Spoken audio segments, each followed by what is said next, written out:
In this video, I'll be demonstrating the step-by-step process required to ensure your shoes are ready to be painted.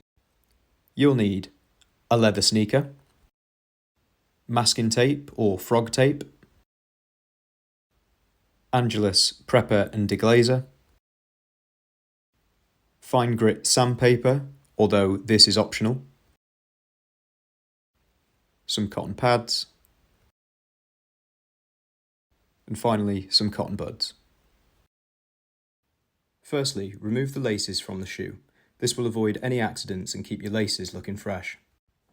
Next, take your Angelus Preparer and Deglazer and a cotton pad and begin to rub the surface you want to prepare for painting. This removes the factory finish and enables the paint to adhere to the leather better. Ensure you only rub the area you plan on painting, as you want to keep the rest of the shoe looking factory fresh. For smaller areas that require more accuracy, use a cotton bud and repeat the process. You may wish to use a fine grit sandpaper on areas prone to creasing, such as the toe box. This is, however, optional. Next, you'll want to take some masking tape or frog tape and tape off any areas you don't want to paint. This is particularly important if you're planning on using an airbrush, as any untaped areas will become coated in paint.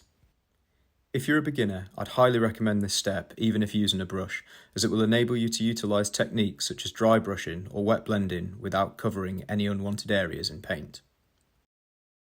Be sure to check out the next video where I'll be giving you tips and techniques on how to apply paint. See you in the next one.